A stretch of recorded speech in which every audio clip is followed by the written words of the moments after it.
If you are a smartphone person and you bring your smartphone to church with you, we will let you know that if you've downloaded the CrossPointe Church app, you can go to that now, and right there in the middle of the page you'll see notes, and click on that and you can follow along with sermon notes. You can do that every week from now on and have good notes to help you out during the course of the week.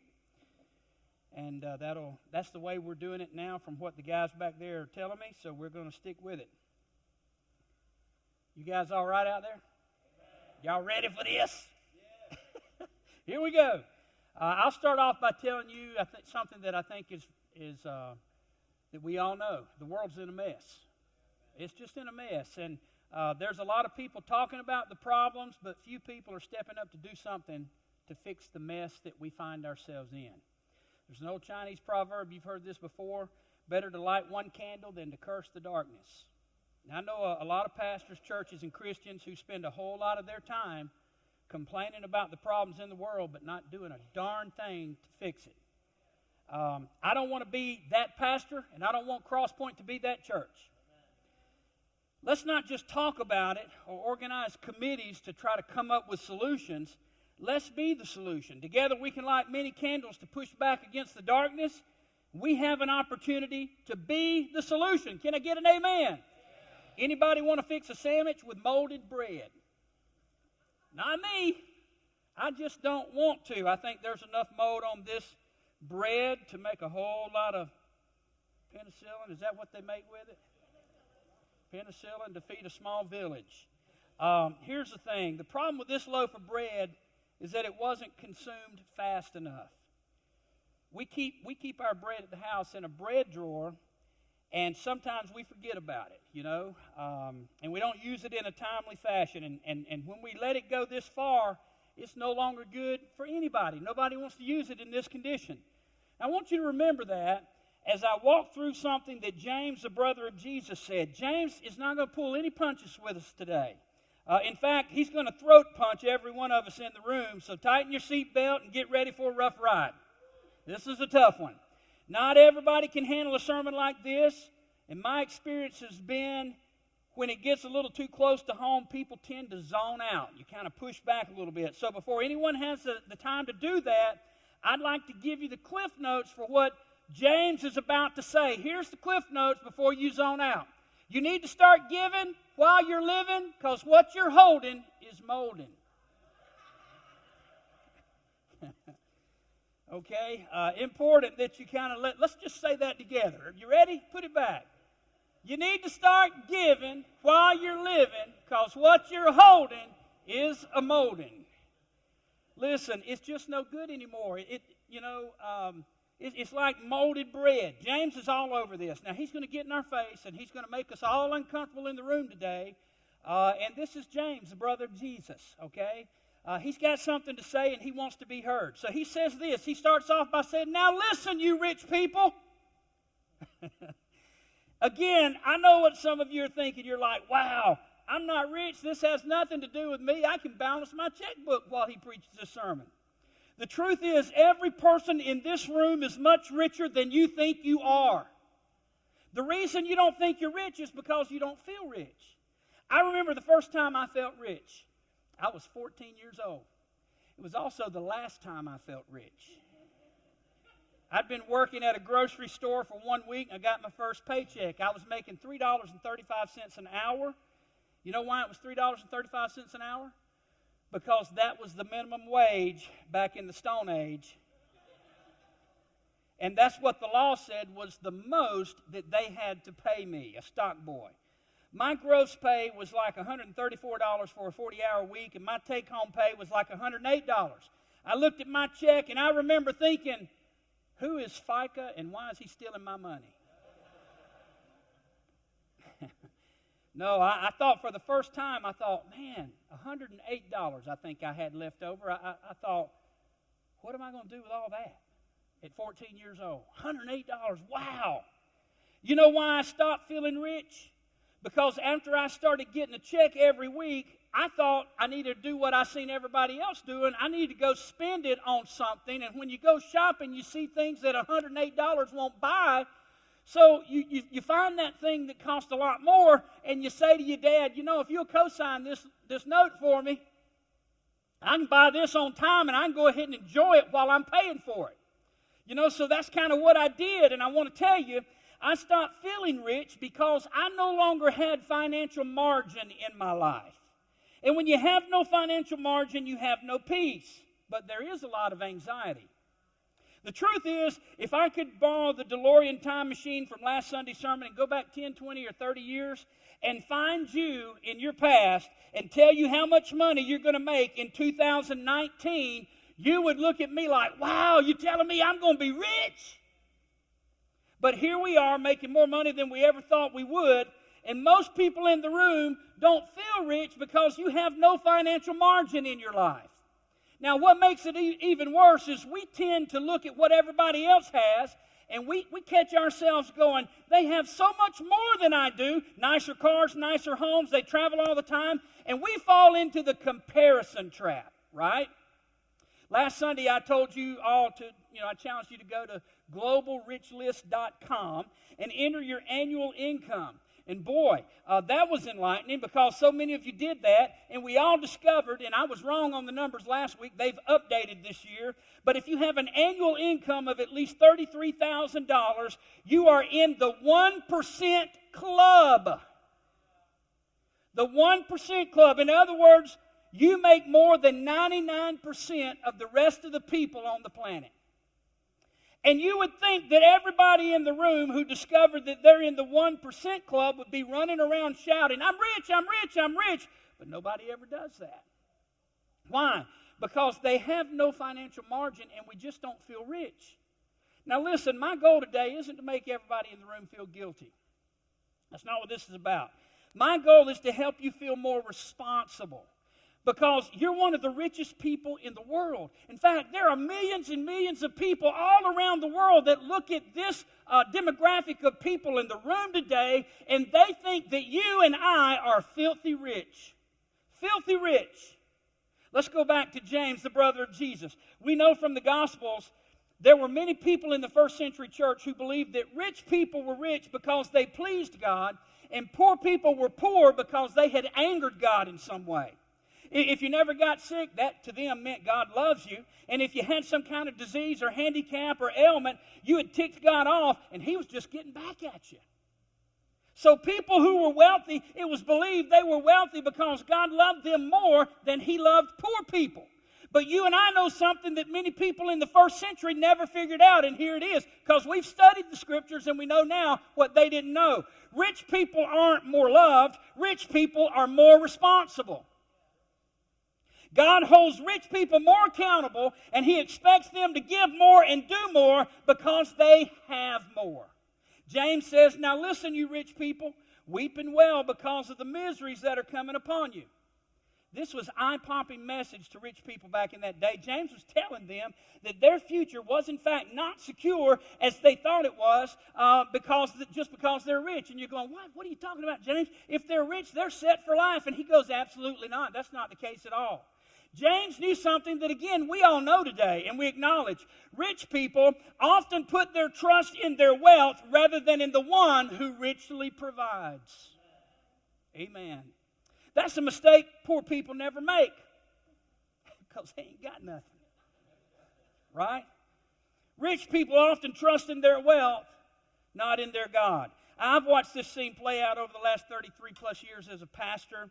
The more people get, the less they lean into their faith.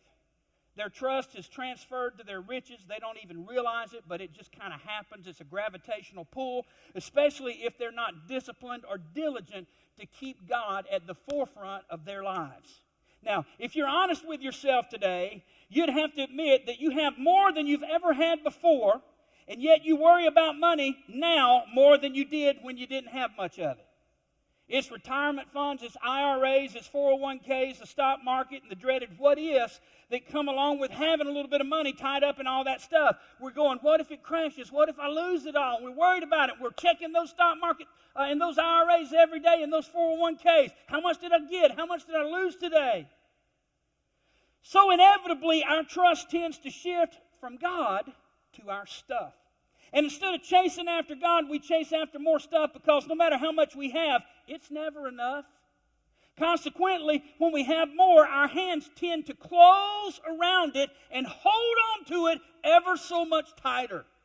James continues, he says, your wealth has rotted and moths have eaten your clothes. Your gold and silver are corroded. Here's his point. He says, you have held on to your wealth for so long that it's not worth anything to anybody anymore. Does anybody have at your house what we call a catch-all drawer at our house? How many of you have more than one catch-all drawer? There's all kinds of stuff in it, right? You come home and you empty your pockets on the counter. In our house, it's in the kitchen. We've got like a bar area there, and we just empty our pockets, and it kind of just gets pulled. The drawer gets open, and it just gets shoved in there. Out of sight, out of mind kind of thing. Look, this week, I was digging around in there because I knew there's a little bit of everything in there. And I was looking for something in particular, and I uncovered something in the back of that catch-all drawer that I forgot that was in there, and it was a nice cell phone. It still had the charger plugged into it, wrapped around it, and I'm looking at it, and I'm going, it's not even scratched up. Had a nice case around it. And I'm going, wow, we've had this, and I found out in first service it had been in there about 3 years. 3 years, and it was working when we put it in there, but Sylvia upgraded to an iPhone because I was relentless. I said, Lord Jesus, girl, get an iPhone. I was all the time fixing her phone. I'm like, come on. Everybody else got iPhones. I'm like, Micah, just catch up with the rest of the world anyway. So I bought her an iPhone, and Micah coached her up on it and everything, and she puts this perfectly good phone, this Android, in this drawer, this catch-all drawer, and there it stayed buried for 3 years until I uncovered it this week. And I got to thinking about that. And here was the deal. What if, when she got done with it and we upgraded her, because it was still good, it was still a very usable phone. A lot of people were using that phone at the time. What if I had given that phone to somebody that didn't have one and needed one? What if I'd have sold it on Marketplace or on eBay or on Craigslist and got $40 or $50 out of it and then given that to other people that are hurting and help ease their pain and suffering in the world? What if I'd have just donated that? But I didn't. And you know what I did? I let it sit in that drawer until so much time passed that technology went right on by that phone, and now nobody would want it because it's so old and outdated. It's just kind of like that corrosion and that mold issue. Nobody wants it. It's no good to anybody anymore because technology has passed it by. James is making a valid point because he's saying the issue is not how much comes in. The issue is how much you let pile up. James has already throat punched all of us rich people, but now he's going to hit us below the belt. He goes a little further. He says their corrosion, the decay of all this stuff, will testify against you. In other words, hey, rich people, those of you who have stockpiled so much stuff that you don't even remember what you have anymore, you open a closet and find things you forgot you had. You go to your storage building, you open a box and find things you hadn't seen in years. You forgot about that stuff. You're so rich, you've hoarded for so long, you don't even remember everything you have anymore. He said their corrosion will testify against you and eat your flesh like fire. Fire, not fire, it's fire. We're in North Carolina, Tar Heels. We're like fire. Look, James believes everyone, this is something that you find out when you read this. We're talking about James, the brother of Jesus. He grew up with Jesus in his house, his big brother, Jesus. He believes that everyone who is blessed with riches is, and that's not everybody in this room. Look, if you go, oh, preacher, I'm not in that list. I make less than $33,000. It's a lot less than that. Look, everybody in the United States that makes at least minimum wage and works 40 hours a week, you're part of the 5% club. You're richer than 95% of everybody else on the planet if you make minimum wage, work a 40-hour week in this country. Isn't that crazy? Who knew? I mean, really, who knew? James believes that everyone who is blessed with riches is accountable to God. Why would he think that? Listen, I know there are people in the room who aren't sure about a personal God. We have people in every service every Sunday. That's a big question mark for them. The whole idea of a judgment seems very medieval to them. Maybe you feel like you're just too smart for all of that and, you're just not going to fool with it. I get it. But James believed that we are accountable to God for one undeniable, irrefutable reason. Not because of what he'd been taught since he was a little boy. Not because of what he had read somewhere. But James believed that we're all accountable to God because of an event that happened and unfolded right before his very eyes. James watched his brother Jesus be crucified. He knew where they buried Jesus after he died, and then he had a conversation with Jesus after he rose from the dead. When you have a face-to-face with someone who was dead but now is alive again, your entire belief system is instantly overhauled. You start to see the world through a different perspective. After James saw Jesus die, and after he'd had this face-to-face conversation with him, now he's ready to embrace him as his Lord and Christ. And that's what it took for James, because look, James grew up with his older brother in the house. You don't even see James in the narrative of the New Testament until after Jesus is resurrected. There's not much said at all about him. He wasn't identified as a follower of Jesus. Jesus is out there doing miracles, and he's sitting at the house hearing about it. He's going, I'm telling y'all, he's snookering every one of you. I know this boy. I live with him. He's no Messiah. That's Jesus. He's homeboy. That's my brother. But all of a sudden, something happened. All of a sudden, you start hearing about James. He starts to believe. What was it? He had a face-to-face with his risen Lord and Savior. And it changed his entire perspective. Are you tracking? So now he's embracing him as his Lord and Savior. And that's what it took for James. And look, other historical records from first century history tell us, I believe it was Josephus that recorded how James actually was killed, how he was stoned to death because he would not deny his faith in Jesus as the Messiah and convert to Judaism. So here is James, after his face-to-face with the risen Jesus, telling us that we're accountable to God for what we do with all the stuff that he allows to come our way, right? And he doesn't want you to miss the main point, so he takes this a step further and says in verse 3, you have hoarded wealth in the last days. And the question that kind of follows that up is, why are you hoarding so much if you believe time is short? Why do human beings do this when we know that we're going to run out of time before we run out of stuff? Most of us in the room will run out of time long before we run out of money. My dad passed away about 10 years ago. My dad was if you knew my dad, you know, he was an incredibly generous man. Man, he gave a lot of stuff away. He did a lot of stuff. He was a jack of all trades, and he was a master at it. He was just so good. He was an electrician. He was a paint and body guy. He did roofing. He did air conditioning, heat and air. Golly, he was a welder. He did a little bit of everything. So with all of these trades, my dad passed 10 years ago. With all these skills that he had, he would collect stuff. He collected a lot of stuff. We didn't know what it was. After he died, he had 2 storage buildings out back.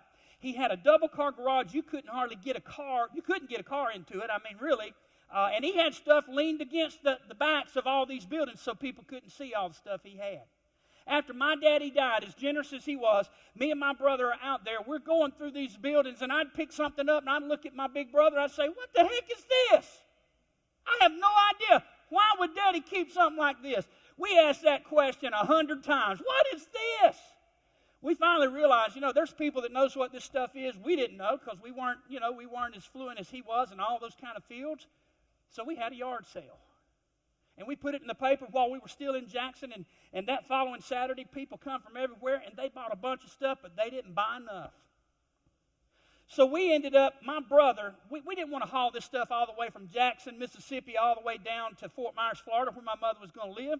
So my brother goes and rents this dumpster, this huge dumpster construction site, long dumpster, right? You know what I'm talking about? They'll bring them in and drop them by a house that's being renovated, and they'll throw all the garbage in it. This thing was huge. And he put it right up against the house. And then we filled it up until it was probably 2 or 3 foot above that with all this stuff. that my dad would never have gotten rid of because it was valuable to him, but here we are, we don't even know what it is. It was not valuable to us. And we didn't, my mother was going to move into a little double-wide trailer. And so we weren't going to be able to, there was no place to put it. I brought stuff back that I knew what it was, and I got a storage building full of it. We had a yard sale a few weeks back and got rid of a bunch of that and trying to help some people. And here we are. My brother, this is a funny story. My brother is a fireman. He retired from the fire department. Now he works for the sheriff's department. And my brother, dumb as dirt, okay? My brother, he watches these every week. I love you, bro. Anyway, dumb as dirt for a fireman. Here's what he does. We had some hot dogs we roasted. All the grandchildren were there, and me and my brother, my sister, and our families. And we had roasted some hot dogs, and we were just throwing stuff in that big dumpster. And I guess he didn't know that we had just used that grill because it kind of rusted out. Anybody got one of those? He picked it up thinking that anything was in there was done, tossed it in that dumpster that was piled high. Next thing I know, about 15 minutes later, he comes running around to the back where I'm working on something else. He said, "Water hose, water hose, water hose!" He takes off back running. Here goes Fireman Greg. He had set that whole dumpster on fire right up against that house. That was the church's parsonage that he was about to burn down. I saved your behind again. I just want to say that. That's right. Here's what I know. Here's what I know about that. Someday, when Sylvia and I are done in this life and God calls us out of this world, Micah and Marissa are going to have one heck of a yard sale. Because the things that we value now are not going to have any value to them then. There's exceptions to that, but not many, okay? They're going to sell our stuff for pennies on the dollar. And it ticks me off a little bit thinking about it. So we've decided during second service we're going to take them out of the wheel and give everything to Lennox. Maybe he'll hold on to a little bit of it. But anyway, they're going to go through stuff, and they're going to sell it for pennies on the dollar because they don't understand the value, or it's just not valuable to them. And we all do this. We just keep holding on to stuff.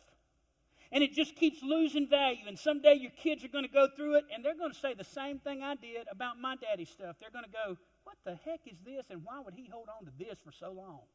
What is that all about? I don't even know what it is." And look, truthfully, it doesn't speak positively of us when we don't even see it for years on end, and it's just stuck in a building somewhere or in a storage room or in a garage in a box that we haven't touched in 2 or 3 years. I mean, there's a problem with that. I have a great uncle. Let me show you the flip side of that coin. I have a great uncle who amassed considerable wealth during his lifetime. He made some great financial decisions. Fancy houses and cars were never a big deal for him at all. He invested his money in things that provided much greater returns. He has 2 sons, my second cousins, and I'm really close to one of them. Matter of fact, one of them pastors CrossPointe church in Tupelo. And not too long ago, he and I and Sylvia and his wife, we were riding around Tupelo, and we got into the conversation about Uncle Lonnie, who's still in very good health. He's up on in years, 80-something years old, but he still does everything he wants to do. And we got talking about how well he had done in his life. And he said, Daddy divided up everything he owns, and he's already given me and Ricky our inheritance. He signed it all over to him. All of his rental houses, almost 100 acres of really nice land, everything he had, he's already given it to his boys and to their families to enjoy. And I got to thinking about that. I thought, man, wouldn't that be cool to leave this life with absolutely nothing, having given it all away before you died? He even gave them the house that he's still living in. They have the title to that house, the deed. And I think it would be incredible for me, this is just my opinion, to breathe my last breath knowing that everything I had in this life had already been given away, that it's back in circulation, helping somebody else make their life a little bit easier, or helping somebody else who's in a greater need than me. And I told you last week, I want to leave this world and people remember me as a person who was extraordinarily generous. I don't want to be the person who goes through life hoarding stuff that I think has so much value, only to have my kids rummage through it someday and pick it up one piece at a time and go, "What the heck was Daddy thinking? What is this?" Maybe it's just me, but I don't want to be remembered that way. I don't want to be known for hoarding stuff for so long that it loses its value and then it isn't worth anything to anybody. Now, I don't know about you, but what I'm about to say is motivation for me, because you see, our kids are going to tell a story about us and our earthly possessions someday. Here it is. What we do now will determine the story they tell and probably the example that they're going to follow. James says, come on, rich people. It's all of us. Come on, rich people. All of this stuff you're holding on to is slowly decaying. It's rotting. It's corroding. It's losing its value. And when you're gone, it's going to speak against you, not for you, because you held on to it too long. It molded like an unused loaf of bread. James was trying to tell us, he was saying, resource people, people with more stuff than they can use. Resource people shouldn't look for loopholes to get by with doing less. Resourced people should look for opportunities to do more, especially Christian folk. Listen, if you're sitting there right now and you're pushing back and you're going, first of all, why is he so bold preaching a message about being generous? I'll tell you why at the end of this, and I'm not even ashamed to be preaching this today. Not a bit. But if you're sitting there and you're going, I don't owe anybody anything because I earned every penny I have. Let me say this. If this life is all there is, then I agree with you completely. If there's nothing after this, I agree with you completely. You don't owe anybody anything. Hoard your stuff and stack it to the rafters in every building you own. But if there's more to life than this life, and James, who saw Jesus alive after he was crucified, would say, are you kidding me? Are you kidding me? Of course there's more to life than this life, because Jesus is alive again. We are all accountable to God and should be extraordinarily generous to help ease pain and suffering in the world. See, I felt that pushback. Everybody don't agree with that. James is still not finished. He goes on and he says, you have lived in luxury and self-indulgence. He says, you've become a victim of the consumption assumption. He goes, you think if it comes my way, it must be for me. And he says, no. God didn't give you extra. He said he didn't bless all you rich people with extra so you could consume it yourself and not make a difference in the world. God's whole plan is that we have become a generous people, that we ease the pain and suffering and the plight of others in worse parts of the world. James says in verse 5, you think you're doing good. In reality, you have fattened yourself up for a slaughter. That's a reference. You remember the story of the prodigal son. He'd been gone, and then the father sees him coming, and he looks at his servants, and he goes, hey, go get the fattened calf. Kill the fattened calf. We're about to throw a celebration. We're going to have a party. And they would kill the fattened calf. They would separate the calf from the rest of the herd and put it in its own pen, and they'd fatten that calf up, and that calf didn't know it. It was just enjoying life and eating everything that was thrown its way, and all the while they're getting it ready for the slaughter. And then look at this. James says, you're hoarding all of those resources, and at the end of the day, it'll be to your own detriment because you are the fattened calf. Whew, man, and you're preparing yourself for the day of slaughter. Now, James knew that one day all of us would take our last breath in this life, that we would close our eyes one last time here and open them for the first time in the presence of Jesus, the one who was crucified and conquered death for every single one of us. James knew something that only a small percentage of Christians seem to have figured out these days, and that is this. What we do with our stuff in this life will speak volumes about who we are and who we were in the life to come. God created you to be generous and to trust Him with your wealth, not to trust in your wealth. The moral of the story is this. Let's use James's version. Start giving while you're living, because what you're holding is molding. You get it? What you're holding is molding. What we have our hands wrapped around now so tightly may be a source of embarrassment to us, or at least to our children later.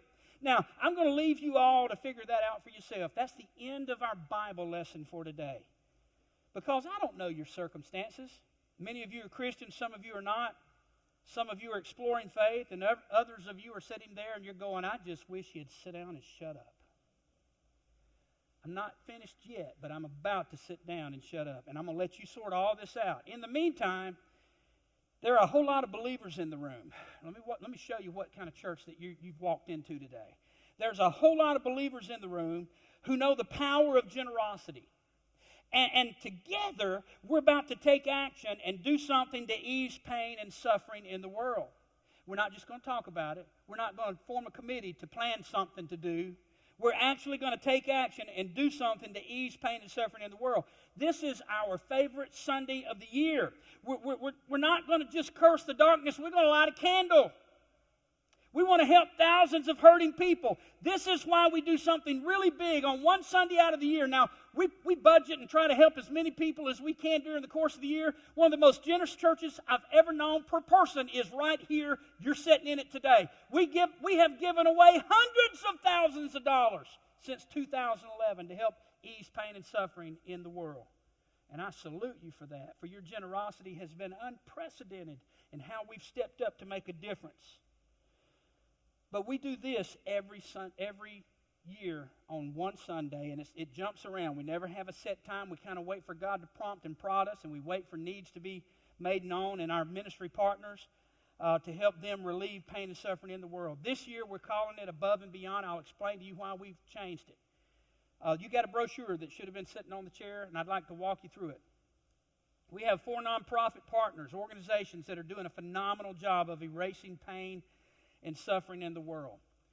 Let me tell you a little bit about each one of those very quickly. Operation Inasmuch is right here in Fayetteville, North Carolina. They feed the homeless. They have a lodge for homeless men where about 30 men can live up to a year. They can be trained and put back into society with job skills, get their high school diplomas or further their education. And then after that one-year program, they have housing that those guys themselves have built. And they're given an opportunity to go in and maintain, to pay rent, and take on all the responsibilities of maintaining that house. And we walked through that program and seen all this stuff, and every step of it, it was absolutely phenomenal what they're doing at Operation Inasmuch. Plus, they feed the hungry every week. During the course of the week, they feed a whole lot of guys and girls breakfast. Military Missions in Action is based out of Raleigh, North Carolina. It's dedicated to assisting veterans with disabilities, homeless veterans, members of the armed forces and their families. They have hundreds of projects. But let me give you just one example. A soldier in New Bern is unable to move his family back into their home because of the water damage from last year's flooding. They have an 18-month-old son who's currently taking chemotherapy and also recently had a liver transplant. Where insurance and government benefits stopped and didn't help them put their house back together, Military Mission steps up to make a difference for those soldiers and those veterans that are overwhelmed with life circumstances that you cannot plan for. Willing Servant Ministries, you guys have heard us talk about this. The Dominican Republic, Rob and Tina Ione, we've been partners with them for many years. I went to high school with Rob Ione. We go over there every summer to build houses and to work in the medical clinic and help them provide free medical care to all the poor and the impoverished people in La Bahia and the surrounding areas. Rupa Laszlo is the longest ministry partner that we've had at CrossPointe. From day one, we partnered with Rupa, and I went over and I did a couple of crusades there, and I preached on the streets, and I preached in stadiums, and we saw hundreds and hundreds of people come to faith, and he was able to establish 2 churches, and he was pastoring both of those. But they could not own property. Churches could not own buildings at that time, and they were just having church out under trees. But now he has 8 congregations these years later, and thousands of people, still poor and impoverished people, and he's reaching out going, look, we finally are allowed to own a building. We found one. It would cost us $45,000 American dollars, and we're just soliciting help and funds because we have no way to raise this money without your support. And I told you last week in Kunsamiklos, where he lives alone, the unemployment rate is about 97%. It's a little bit better in Hungary overall, but in that area, it's a very rural area where hundreds and hundreds of people live, and they just don't have the means or the wherewithal to better their circumstances. He's trying to build that, and what we're trying to help him do is get that building. We have many other churches that are part of this project. We're trying to help them get that building so that we can show him how to bring in other pastors and leaders and train them to help him pastor those 8 churches. If we don't, he's going to die a young death, and we don't want that to happen. He needs help, and we're trying to get it to him. Our support helps these organizations and these ministries deal with hunger, medical care, housing, and education. Listen, I made a mistake last Sunday. I made a huge mistake, and I need to apologize for it. I told you that our goal was to raise $40,000 for the Above and Beyond initiative. Forget all about that. Forget it. That's not our goal. Here's our goal. Above and Beyond, 100% participation. I don't know what the number's going to be as far as how much we raise, but our goal is to have 100% of the people that call CrossPointe Church their home. If this church has helped you and you've volunteered and you've served and, it's been a blessing to you in some way, and you just, when somebody says, where you go to church, you say, I go to CrossPointe, then I'm talking to you. I'm talking to you right now. Because there's somewhere between 11 and 1,200 people that do that, okay? So I'm saying forget an amount, because I want 100% of our people to experience generosity in an extraordinary way. See, if you're a Christian, if you're not a Christian, if you love Christians, if you hate Christians, if you attend this church or if you just watch every week online, if you like this sermon or if you hated this sermon, we're asking everybody, every human being to participate, young and old, children and adults, and here is our promise to you. This is why I'm not timid about this. This is why I am in your face about this today. Here's our promise. We're asking 100% of you to give, and we're giving 100% of it away. We're not going to keep it here. We're going to give it all away. So yes, I'm adamant. I'm right there telling you, let's do this. We can do this. Specifically, we're asking 100% of CrossPointers and friends of CrossPointe Church to give a donation of not $50.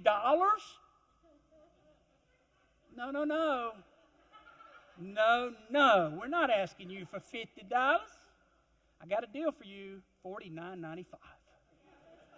$49.95, folks. And I'd like to adjust the timeline from 60 days to 30 days. We're going to end it on September the 22nd, because we don't need 60 days to come up with $50 per person. $49.95 per person. We just don't. We're better than that. We're more generous than that. We can do this. Man, this is something that's going to blow your family away when you see how generosity, helping somebody else with the expectation of nothing in return, no strings attached. We're going to give somebody a $10,000 check, and we're going to say, keep making a difference. Keep easing pain and suffering in this community or in this part of the world. We don't want anything back from you. We just want to partner with you to make a difference for the people that you're making a difference to. And I know what happens. Some of you are like, PT, I just don't have an extra $49.95 right now. I get it. I understand a lot of people live from paycheck to paycheck, not a lot of financial margin in your life. So we'd like to help you come up with your $49.95. We're having a churchyard sale. Oh, hallelujah. Did you feel the Spirit of the Lord when I said churchyard sale? Praise Jesus. Hallelujah, hallelujah. I need Medea up in here. Amen. Churchyard sale. September the 21st from 7 a.m. to 12 p.m. Now listen, folks, let me give you a little of the parameters to participate in this yard sale. It's not going to cost you anything to bring your stuff down here to sell. As long as you give the first $50, if you got 2 people in your house, you give the first $100 for each person in your house to above and beyond. After everyone in your house has given their $50, you can keep all the rest. Now, Anthony, our children's pastor, he has 6 people in his house, so he's having a yard sale every Saturday of the month next month. And then here's what happens. We're going to, let me tell you. True story. Well, let me go back and qualify that. I need to finish that. If you commit to being a part of the yard sale before you sign up, and we'll have all that information for you next Sunday about how it's going to be. Please be sure to read Acts chapter 5, verses 1 through 11 this week. That has a story about a man and a woman named Ananias and Sapphira who promised to do something, and then they didn't quite do it, and it didn't end well for them. So make sure you take this very serious. Start going through your garage, your closets, your storage buildings. Go through all those boxes that you haven't opened in years and come get rid of some of that clutter. It's time to stop hoarding all that stuff. It may have been valuable years ago, but it's depreciating fast. You know it, and I do too. Let's get rid of it, and let's put the proceeds back into circulation, and let's help ease some pain and suffering in the world. And I'm so bold, and I'm not timid about it, because we're giving it all away. But there are some of you in the room, and you're probably watching online, and you're going, $49.95 PT? Really? Is that all you're asking for? You probably need to give a whole lot more. Yeah. Last Sunday, we had a couple that was so moved by the service that they came into the VIP room, just two people, and they said, hey, here's $200. We want to be the first ones to plant this seed. We believe in what our church is doing. We want to be a difference maker. We want to see it make a difference. We had a lady that was here from South Florida last Sunday. She walked into the VIP room. She said, I'm not going to be here. I don't want to miss it, but please, here's my information. Here's my donation, and I want to stay connected to this. I believe God's going to make a difference, and I want to be a part of it. If Above and Beyond is, in fact, extraordinarily generous, there are other nonprofits that we would love to partner with and bless. Now, some of you can give you $49.95 today on your way out. If you'd like to do that, please put it in an envelope, write your information on it so we can stay in contact with you and kind of give you updates and let you know how we do. And put it in the buckets. Our ushers are going to be holding it at the door. Let me tell you what, the ushers have been coached a little bit today. They're not hiding. They're not standing off in the corner. As you walk by, you can't get out of here without walking right past them. And I've coached them. They got to hold their buckets like this right here. They got to go. You know, and if you try to get away, they're going to go.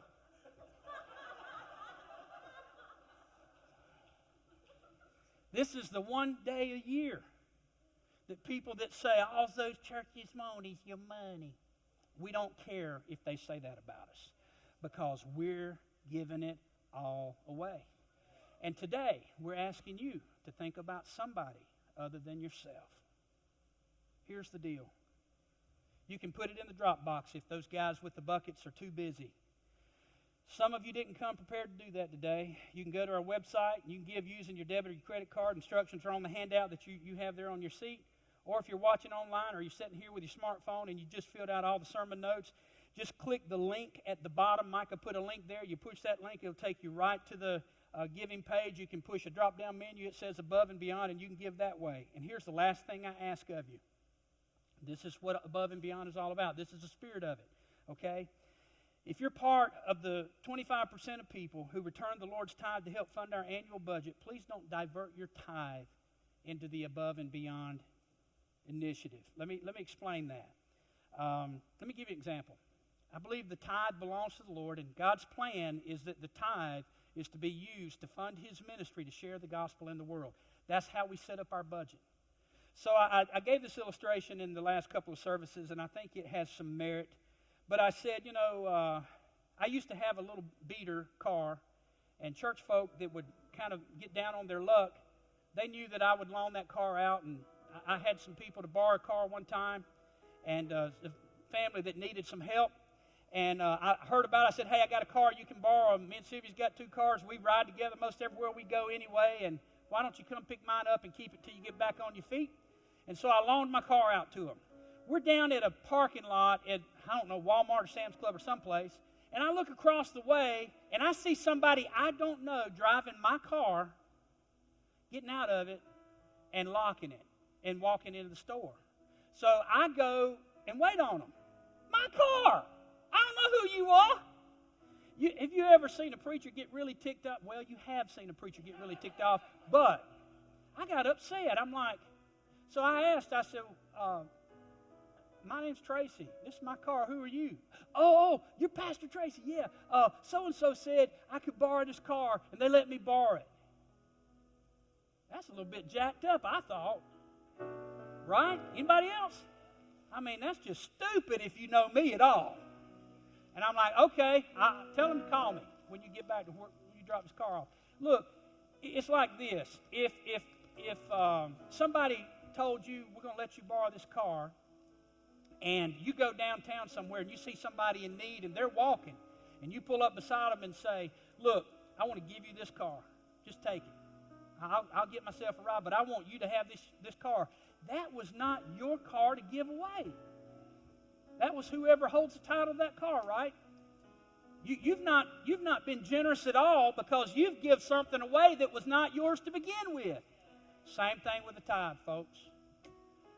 Too many Christian folks in our culture today are giving away God's car, and it ain't theirs to give. That's got to stop because we've got to fund the Lord's work in the world and make a difference. There's too much to do, and time is short. We've got to quit hoarding all this stuff. We've got to start making a difference, and we got to get this right. So I'm asking you for above and beyond. You can work out all that other stuff later. I'm asking you for above and beyond. Don't divert your tithe because that's not generosity. That's already God's. Don't take your I am one pledge and just put that in. Look, I'm standing here because I don't know what you do. It's not my business. Sylvia and Jenna know because they put all that stuff in the system. I don't know. I don't want to know. So I can preach this. I don't know who gives and who don't. I'm just asking you, let's be generous and let's give above and beyond what God is already expecting of us and the promises that we've already made, because that's true generosity. Look, it's not $50. It's $49.95. You can go home and sit down in any room in your house and look around and find anything in that room to sell for $50 that you ain't going to miss. Let's help ease pain and suffering in the world. This is our one Sunday a year. We're going to give 30 days for everybody to kind of catch up with it if you're struggling and you have no financial margin and all that.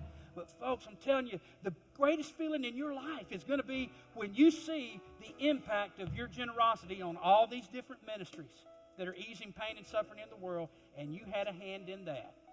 Father, would you let the spirit of generosity sweep over CrossPointe Church, and we'll give you the praise, the honor, and the glory for it in your name.